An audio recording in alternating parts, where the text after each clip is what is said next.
Well, the Zika virus, as you know, is in the news every day, but we started thinking about what about our pets and Zika. So we're asking the vet today about that, and Dr. Mike Berkenblit of Village Animal Clinic joins us to answer some of your questions about Zika and whether it really does affect our pets. Thanks for having us, coming in today, and you too, Grace, by the way. So let's cut to the chase. Yeah. Can our pets get Zika? No, and again, we're learning so much about it because there's so much, it's all being researched so heavily, but as far as we know now, our pets are not, do not get sick from Zika. We do not believe that they're a reservoir host for Zika. In other words, they can't be bitten by a mosquito and carry the virus and let it linger. It doesn't seem to reach any appreciable loads in pets if it does at all. So it just seems to be a human-related virus at this point. And you're right, non-human primates and humans seem to be the only ones affected.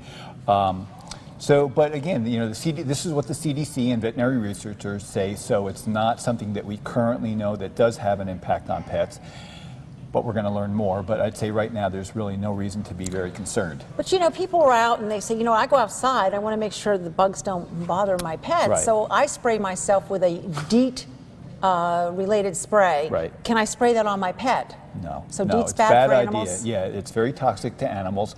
And on top of that, mainly, well, for a few reasons. One, it is primarily toxic, but secondly, when you put it on a pet, they tend to lick themselves. Right. So now they're just basically, if you just squirt it in their mouth, it would be the same impact. It's a very dangerous, it can cause seizures, vomiting and diarrhea, especially dogs, but more so in cats. They're very sensitive. So the bottom line is no DEET on pets. Is there any type of pet spray or mosquito spray or bug spray to put on our pets?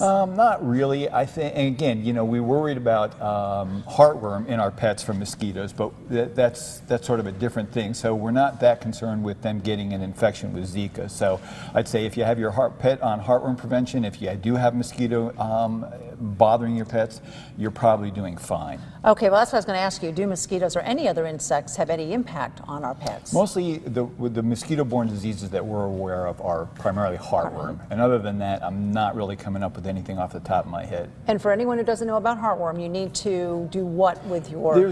There's a ton of preventive medicine. So there's some pills, there's drops you can put on their back. There's medicines both for dogs and for cats. So you need to talk to your vet and say, what's my pet at risk for and what should I use? All right, and then just to wrap things up, because, okay, Zika does not affect your pets, but we did talk about the kitty story a little while ago. So let's do that in 2 weeks. You want to talk about that when you come back? Bet. About how we can make eating more interesting for our kitties. I didn't realize there was such a thing. We'll talk to you about that in 2 weeks. Thanks, Dr. Berkenblit. Sure. We appreciate it.